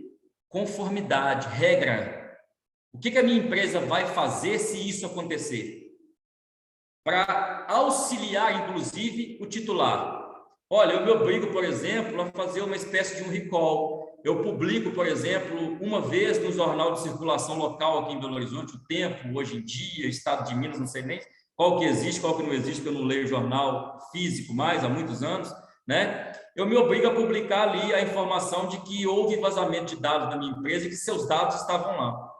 Mas, peraí, eu sou titular, o que eu ganho com isso? Você publicou. Eu produzi prova para facilitar a sua vida. Se alguém usar indevidamente os seus dados, você vem aqui e me pede, o jornal tem data. Eu provo que eu facilito a sua vida numa prova de que seus documentos foram utilizados de forma irregular. Por que vocês acham que esses últimos grandes vazamentos que tiveram, a Rede Globo noticiou? Porque ela foi um furo de reportagem? Não foi, não.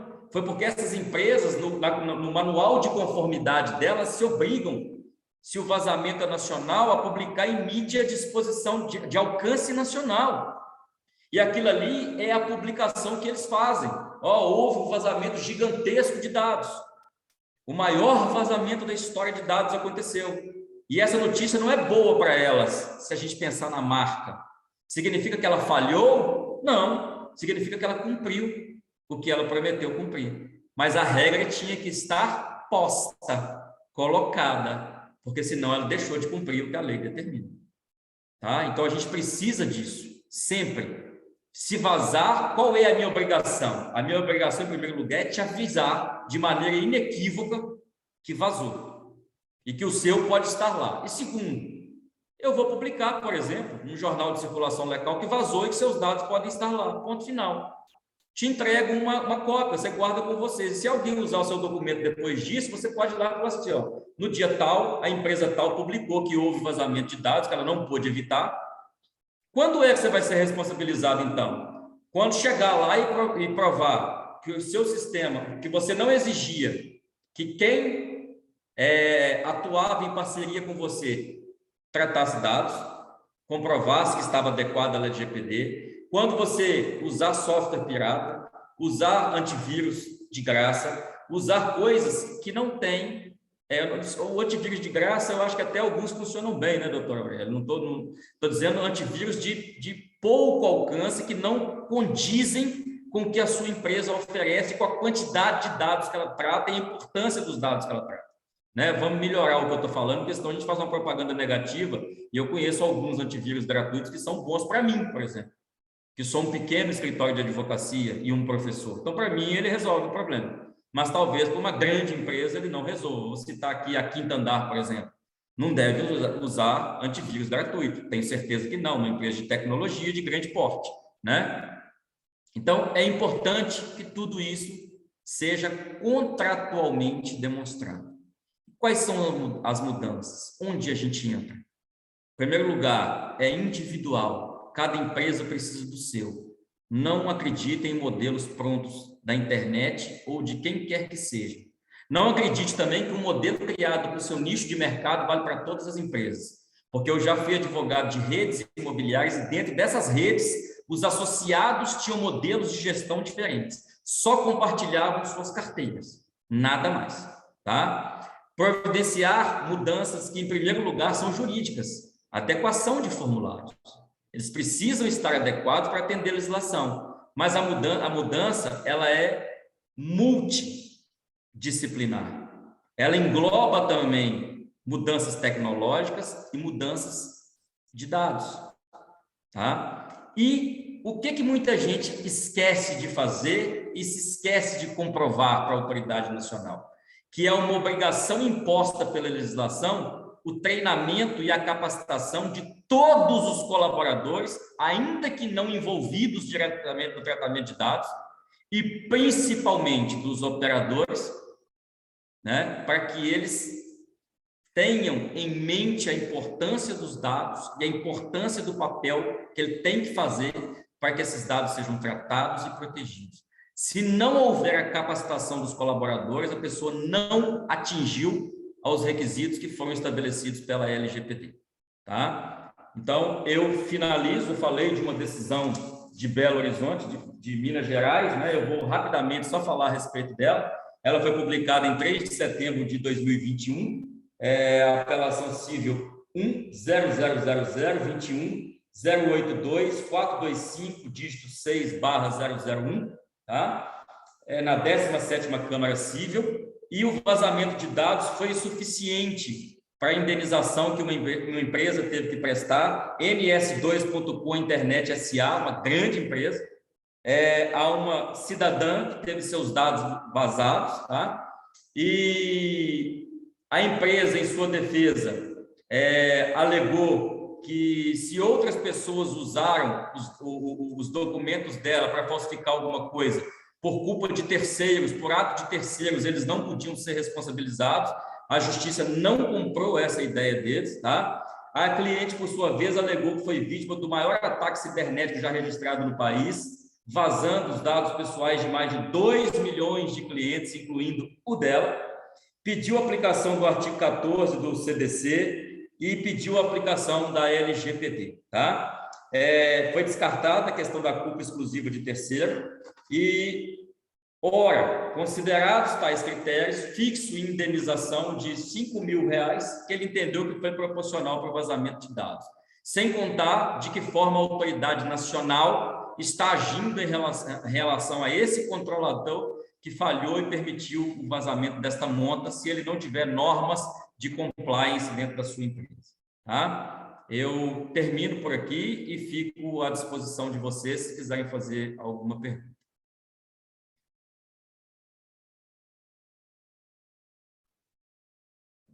Doutor Ricardo, obrigada. Vou passar a palavra para o Aurélio, porque eu acho que ele tem aí muito mais propriedade do que eu.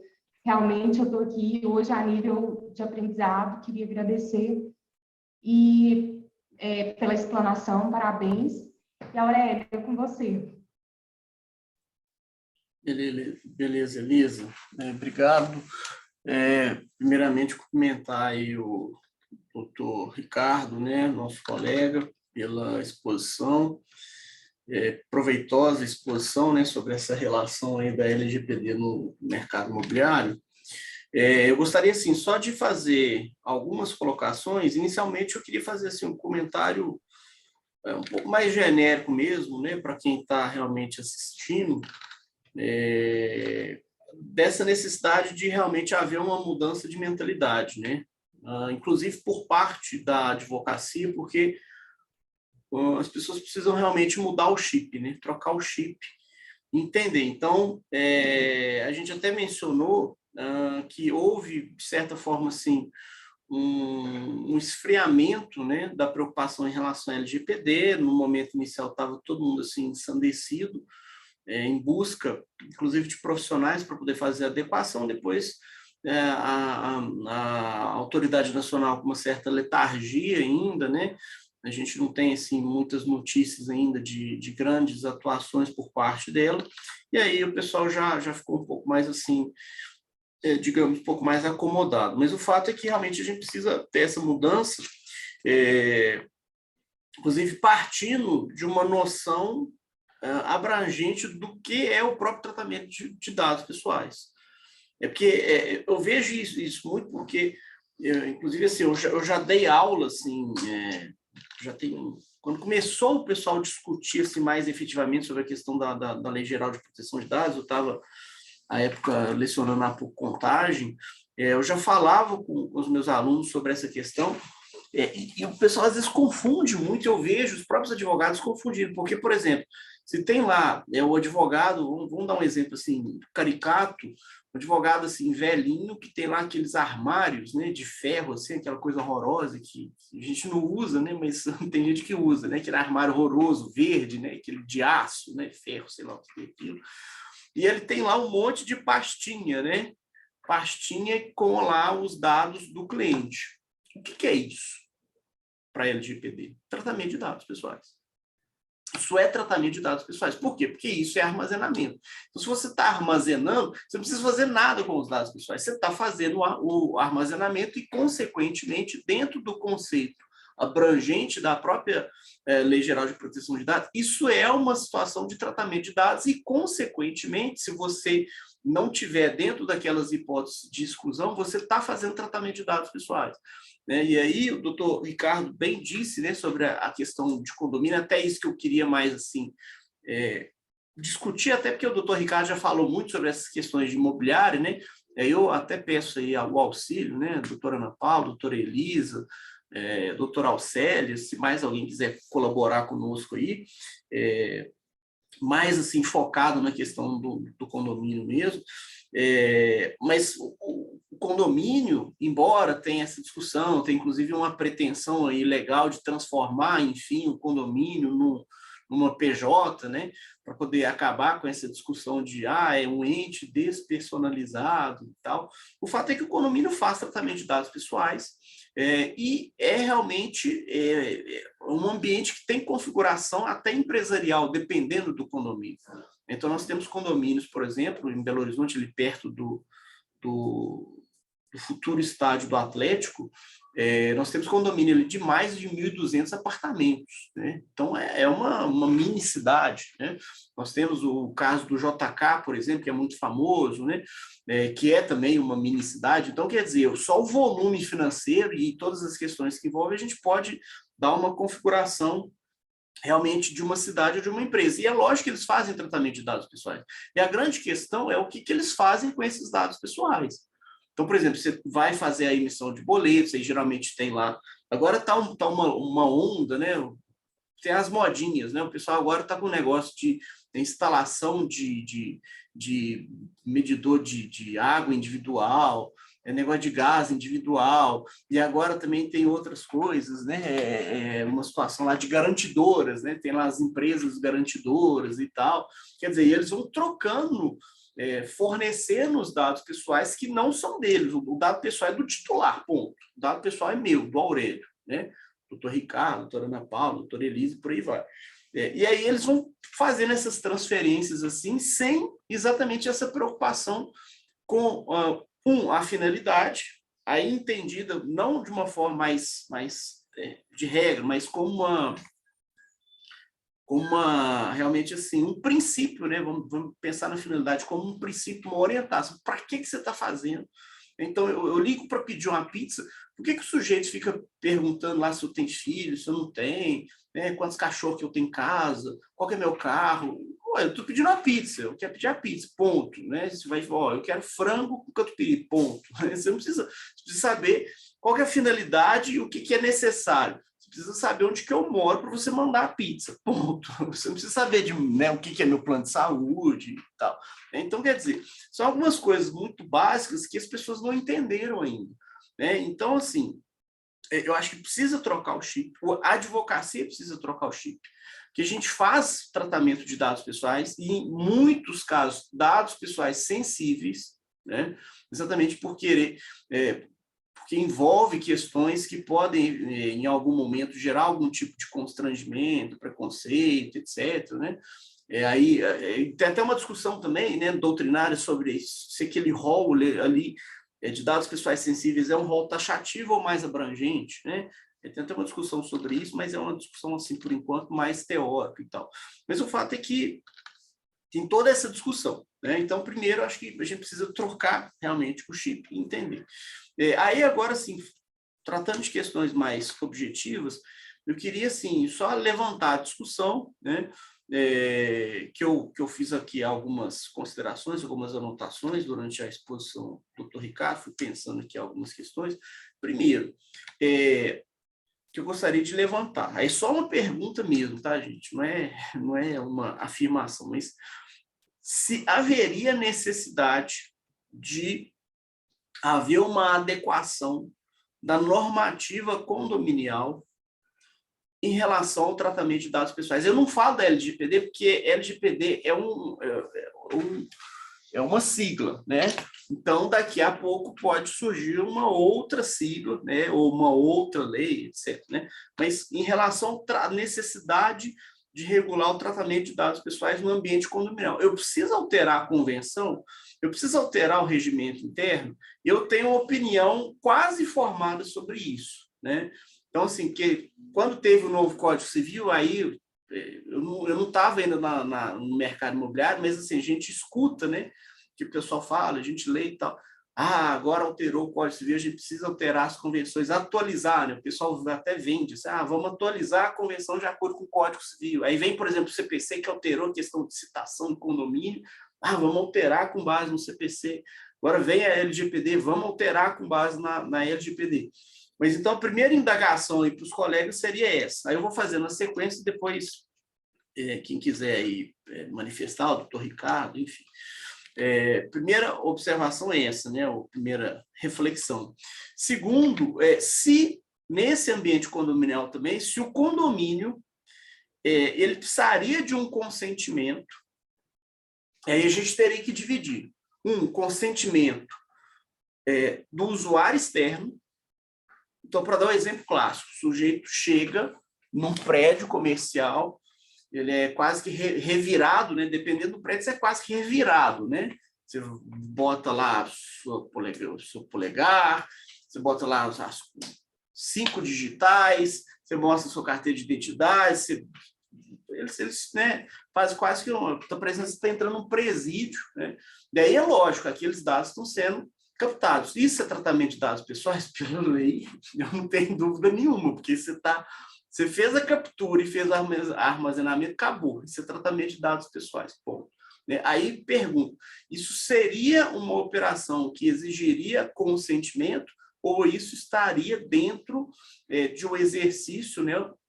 Uma das hipóteses que a lei permite, que seria uma situação de exercício regular, né, ou legítimo interesse, né? Ou seja, olha, eu não preciso de pedir consentimento, não preciso de fazer nada disso, né? Eu vou simplesmente fazer o tratamento com base nessa situação ou uma daquelas situações, né, um daqueles requisitos previstos na lei. Isso é uma discussão que eu acho que a gente precisa começar a ter também, e fazer essa diferenciação, o usuário externo e o usuário interno, porque o usuário interno também é muito vítima, né, ou pode ser vítima disso, então você passa lá, né, por exemplo, todos os dados, né, dos 1.200 condôminos para a garantidora, ou então para a empresa de água, de sei lá o quê, né, e às vezes passa, inclusive, o nome do cachorrinho, passa um monte de coisa, não passa só a sua unidade e o seu nome para poder gerar um boleto, né?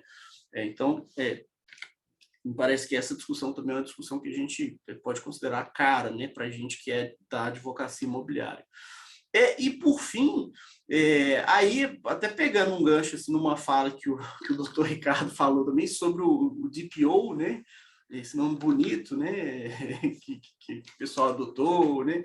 Tem lá os cursos, né? Recebe muito bem. Dentro do ambiente condominial, eu queria exatamente perguntar sobre isso. Se vocês entendem que o condomínio, todo condomínio, residencial, comercial ou misto, precisaria de ter um DPO, né?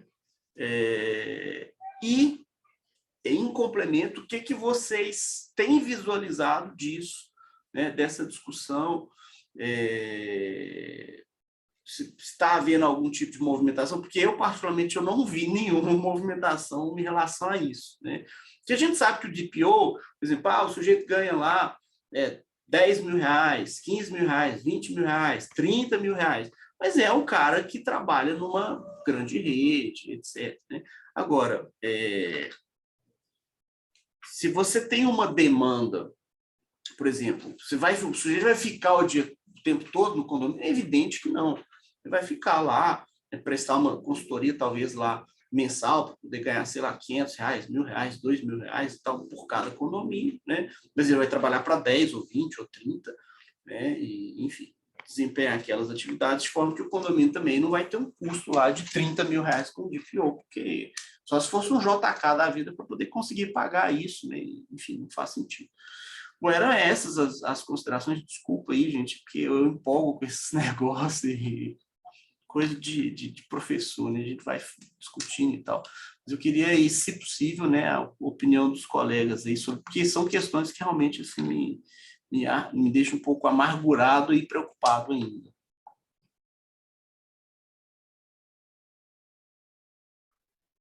Eu realmente não tenho visto movimentação dos condomínios nesse sentido. Eu até vi que a Pacto tinha lançado, lançou, na época, uma circular, uma orientação, mas eu não estou vendo, pelo menos aqui, nenhuma movimentação e preocupação por parte dos condomínios nesse sentido.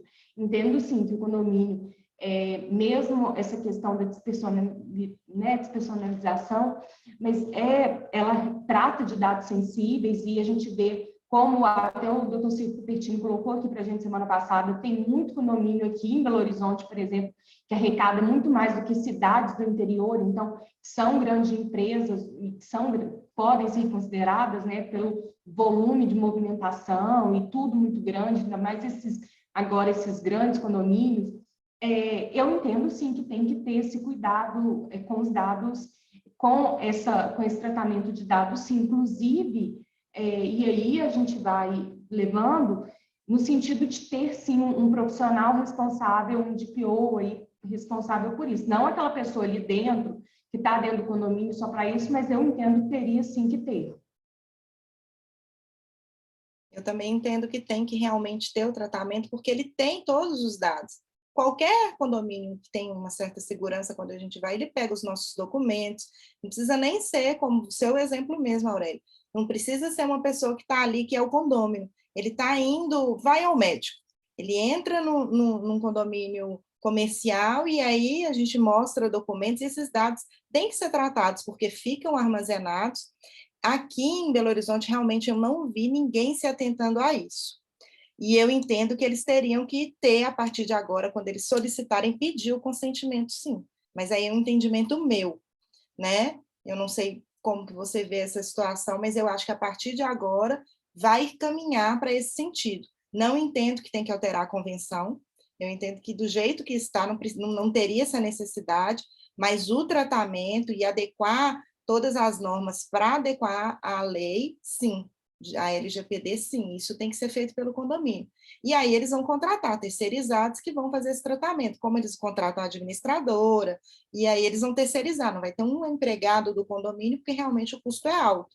Mas eles não podem deixar de ter esse tratamento. Mas esse é o meu entendimento. Até porque tem muito condomínio que pega, que também coleta biometria, né? Então, a gente tem que pensar muito nisso. E aí coloca-se, tem muito que não tem esse fim econômico, mas como o Aurélio bem colocou, eu acho essa colocação bem feliz no sentido de, peraí, a gente vai passar por uma garantidora, a gente vai passar por uma empresa de gás, e aí? A cada momento esses dados estão circulando. Colocar um pouquinho de lenha na fogueira, com relação à questão da convenção de condomínio e da questão das visitas, né, externas.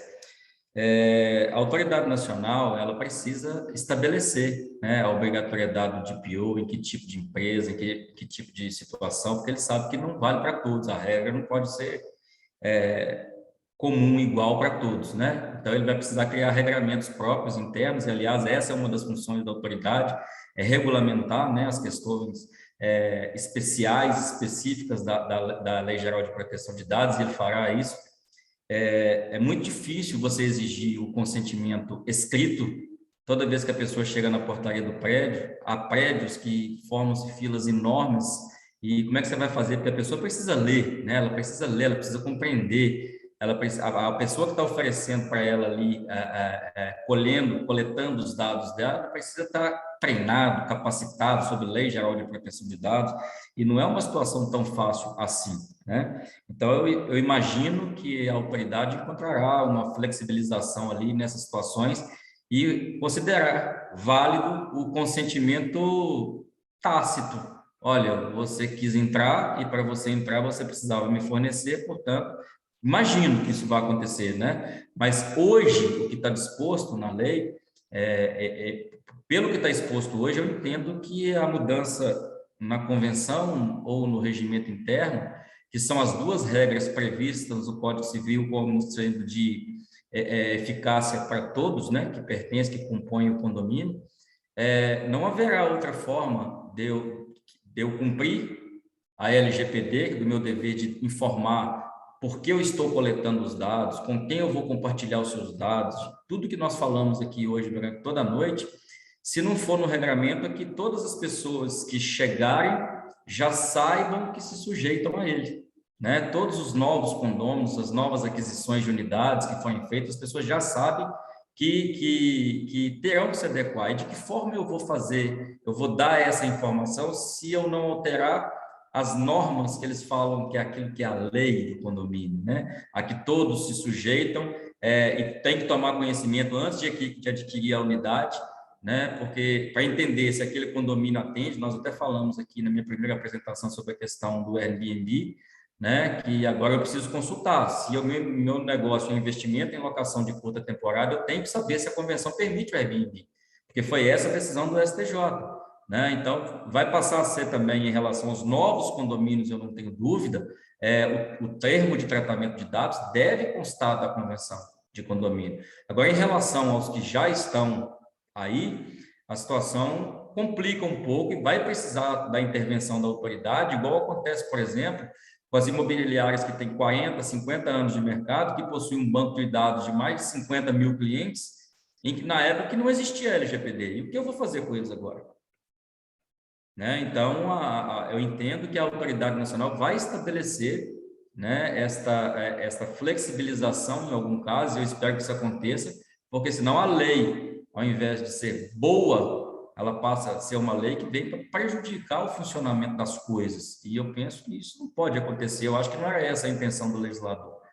Eu entendo que a autoridade nacional resolverá tudo, mas em relação à convenção, hoje eu penso que deveria, eu não nem vendo esse serviço, tá, doutora Aurélia? Eu não atuo em condomínios. Eu entendo que hoje se faz necessário, não da convenção, talvez do regimento, pode ser, né? Agora, dos novos condomínios, eu não tenho dúvida que tem que constar da convenção de condomínio, né? Aí eu não tenho dúvida. Doutor Ricardo, até que as novas, com certeza. Eu penso nos condomínios já existentes, porque o processo de reratificação da convenção é um processo bem moroso. E aí eu usei até um exemplo simples. O Código Civil, quando entrou, ele vedou a multa, qualquer que seja maior que 2%. e os condomínios permanecem, eles utilizam a aplicação do Código Civil, os que têm uma previsão de uma multa maior, automaticamente estaria revogado, eles não poderiam cobrar. A gente adequar esses novos condomínios e o regimento interno, hoje, pelo nosso Código de Normas, ele tem que estar dentro da convenção. Então, não pode ser mais separado. Então, realmente, nesse caso, se a gente for mesmo, vamos mexer com o regimento, não tem como. Hoje ele é um instrumento que está dentro da convenção. Então, a gente teria que mexer. Então, para viabilizar, eu orientaria um condomínio já existente a não ter a obrigatoriedade. Se quiser fazer, ótimo. Mas a gente sabe que pegar e colher a assinatura de 2/3 ou até condomínios, que a convenção tem lá, a antiga, um quórum unânime para alteração, é praticamente quase impossível a gente fazer isso. Porque no decorrer da colheita das assinaturas morre alguém, enfim, alguém discorda, você não acha, a pessoa não tem boa vontade de assinar, não é nem em si a aprovação da Assembleia com os 2/3, mas sim depois a coleta de todos os dados que todo mundo vai ter que fornecer, porque a gente tem que pegar, inclusive, todos os dados, inclusive certidão de casamento, aí você pega dados dos cônjuges, então, assim, é um processo, ali ele vai ter que já adequar. Então, eu orientaria a fazer o tratamento, adequar a lei, mas não inseriria isso dentro da convenção. Um dia, quando realmente precisar fazer toda a modificação, aí faz, mas não somente pela LGPD. Eu até gostaria muito, porque para nós seria um trabalho maior, mas eu estou pensando na funcionalidade ali mesmo do condomínio no dia a dia, que eu acho que vai ficar mais prática, e aí eles não vão ficar tão desesperados. Eu acho que agora eles têm que concentrar no tratamento, no compartilhamento, e não em se mexer no instrumento. Eles não podem fugir e deixar de seguir a lei, mas esse é um posicionamento meu, tá? Pode ser que vocês não compartilhem da mesma posição, e eu entendo que, pelo menos para agora, nessa fase inicial, que a gente sabe que vai ter uma flexibilização, não vai ter multa, primeiro vai ser uma coisa bem mais, até a população adaptar realmente. Agora, os que visitam, eles realmente têm que dar um consentimento de alguma forma, ou colocar, ou ter alguém treinado ali, principalmente nos comerciais, né, para explicar o porquê que vai ter, ele tem que ali, às vezes, ou colocar um aviso, alguma coisa em destaque, justamente para a pessoa saber que aqueles dados vão ser tratados e por que ela está fornecendo, mas é uma posição minha, tá, gente? Não entendo nada de LGPD, é só o que eu entendo, como eu falei no início. É bem raso mesmo e é um posicionamento meu nesse momento. Eu vou aproveitar o seu conhecimento. Você já percebeu que de condomínio eu entendo pouco, né? Eu estou até separando o regimento interno de convenção, achando que pode até hoje, né? Deve ser a lei de 64, né? A 4.591 que eu estou me pautando, né? Mas só te fazer uma pergunta. Como eu tenho que levar a informação para todos indistintamente, você acha que é possível, convocando uma assembleia, né? Com a convocação regular, respeitado os quórums ali, apresentar numa assembleia o termo de tratamento de dados e ali ela se tornar obrigatória para todos e fazer constar em ata, você acha que é possível? Seria um bom mecanismo? Sim, com certeza. Porque quando você convoca para a assembleia, obrigatoriamente você está convocando todos os condôminos. O que deixou de ir, provavelmente ele vai ter acesso àquela ata, vai ter acesso a tudo e ele se obriga a qualquer decisão que aqueles que estavam presentes tomaram. Então, ali, entre os condôminos, a gente consegue dar essa publicidade entre eles e autorizações, tudo. Esse mecanismo entre os condôminos é bem tranquilo. Agora, o problema são os terceiros que transitam ali nos condomínios e eles não têm acesso e nem publicidade a isso, né? Então, a gente realmente, se fosse para ter, teria que fazer a averbação lá no RI. E aí é o processo de ratificação da convenção, que a gente sabe que é bem moroso e depende de muita boa vontade. A gente está falando aí de mega condomínios com 600 unidades, 300 unidades, às vezes é praticamente impossível você conseguir, às vezes só com ordem judicial mesmo, para suprir a assinatura. Então, é questão mesmo de que a lei se fortaleça e, ao mesmo tempo, o condomínio se concentrar no tratamento e no compartilhamento, como eu falei anteriormente. Eu penso o seguinte, novos tem que ter, antigos depende, se você já vai fazer um trabalho de reratificação, você aproveita, né? Isso é evidente, mas, enfim, tem que falar, porque às vezes as pessoas esquecem mesmo, né, da necessidade de trabalhar essa questão de tratamento de dados pessoais. E eu acho que, para não dizer que não tem nada, eu acho que realmente uma assembleia ela resolve, ou ajuda a resolver o problema, até por questões práticas mesmo, né? Por exemplo, como que vai ser o processo de anonimização? Se vai usar generalização, randomização, entendeu? Algumas questões práticas mesmo, até técnicas, para poder indicar como que vai haver a solução desse tipo de problema.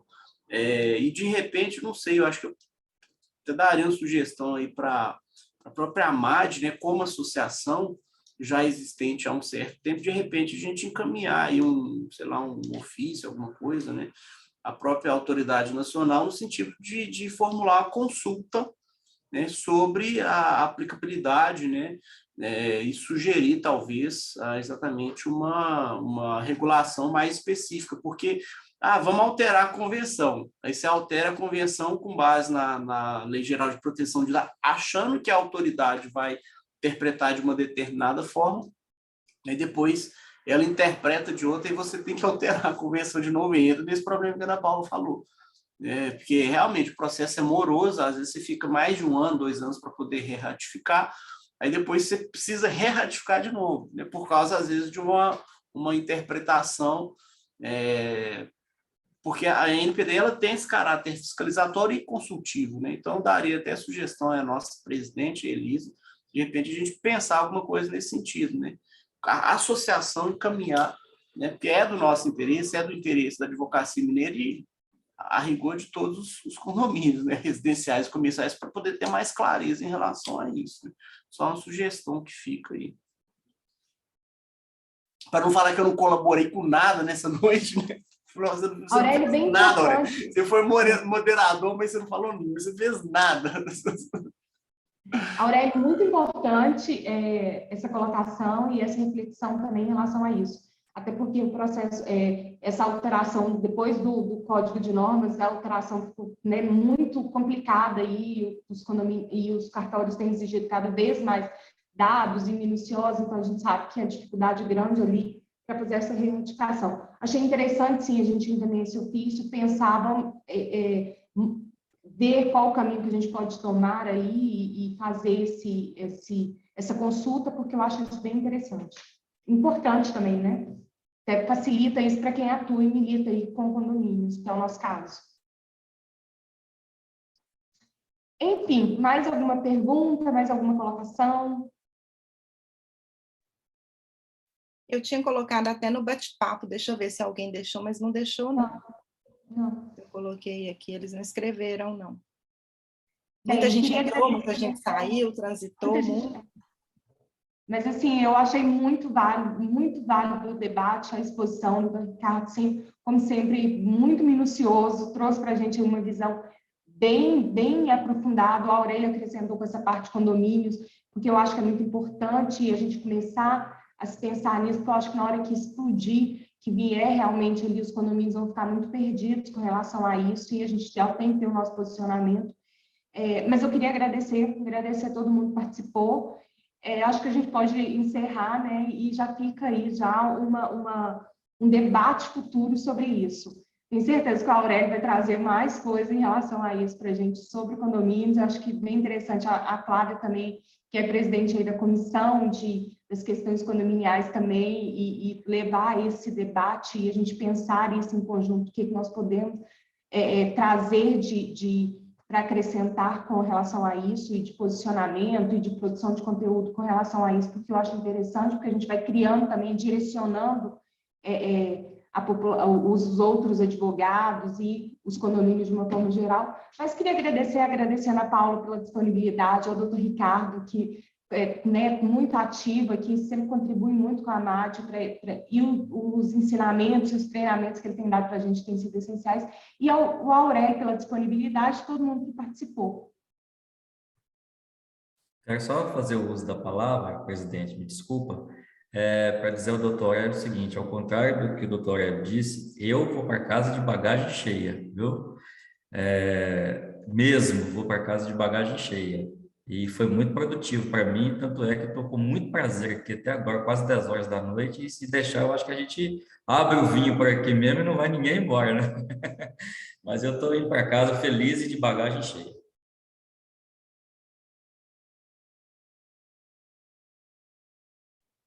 Eu acho que esse também é meu sentimento. Ana, quer colocar alguma coisa? Queria agradecer, gente. Desejo uma boa noite. Então, queria agradecer mesmo a explanação do Dr. Ricardo, do Aurélio, pelas reflexões. Eu acho que é importante, a gente tem que pensar já como que a gente vai orientar, adotar alguma coisa. A sugestão da consulta é muito pertinente, até porque nós ainda, como é tudo muito novo, nós não sabemos como vai ser essa interpretação. Então, é importante até para nos orientar, e assim, por mais que a gente estude a lei, ainda muitas dúvidas vão surgir, então, a gente realmente precisa ter um norte. Então, a consulta vai ser, assim, acho que vai, pelo menos, clarear um pouco, assim, quais os critérios que vão ser adotados, como que vai ser essa interpretação, e a gente vai poder aplicar isso no nosso dia a dia. Então, agradecer a vocês todos, uma boa noite, tá? E até o próximo webinar aí da AMAD. O Aurélio, a Flávia até comentou aqui no chat. Com certeza, Elisa, pode deixar que levarei esse assunto para a comissão. A explanação foi excelente. Já deixa lá o convite para o Aurélio também participar no dia dessa reunião lá. Eu tenho certeza que que a gente vai debater muito sobre isso. Gente, boa noite, obrigada. E é isso, boa noite a todos. Boa noite a todos.